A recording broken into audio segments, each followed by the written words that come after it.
আমি মরে গেলে আমি শব্দ দিয়ে যে বাড়িটা তৈরি করেছি সেটা কান্নায় ভেঙে পড়বে, তাতে অবাক হবার কিছু নেই। বাড়ির আয়না আমাকে মুছে ফেলবে, দেওয়ালে আমার ছবি রাখবে না। দেওয়াল আমার ভালো লাগতো না। তখন আকাশ আমার দেওয়াল, তাতে চিমনির ধোঁয়া দিয়ে পাখিরা আমার নাম লিখবে, অথবা আকাশ তখন আমার লেখার টেবিল। ঠান্ডা পেপার ওয়েট হবে চাঁদ, কালো ভেলভেটের পিনকুশনে ফোটানো থাকবে তারা। আমাকে মনে করে তোমার দুঃখ করার কিছু নেই। এই কথাগুলো লেখার সময় আমার হাত কাঁপছে না, কিন্তু যখন প্রথম তোমার হাত ধরেছিলাম তখন আমার হাত থরথর করে কেঁপেছিল, কিছুটা আবেগে, কিছুটা আড়ষ্টতায়। আমার সুন্দরী স্ত্রী, আমার প্রেয়সী, আমার স্মৃতি তোমাকে ঘিরে থাকবে। তোমার তাকে আঁকড়ে থাকার কিছু নেই। তুমি নিজের জীবন গড়ে নিও।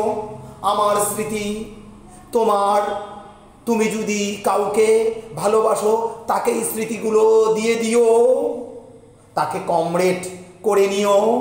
অবশ্য অবশ্য আমি সবটা তোমার উপরে ছেড়ে দিচ্ছি।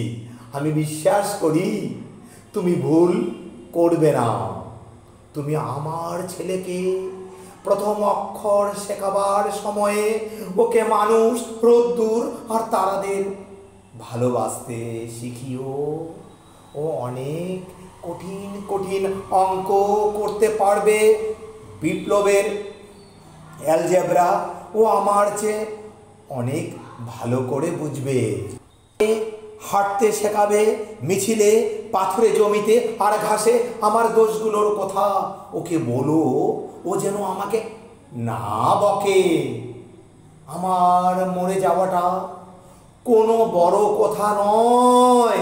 খুব বেশি দিন আমি বাঁচব না, এটা আমি জানতাম, কিন্তু আমার বিশ্বাস কখনো হটে যায়নি।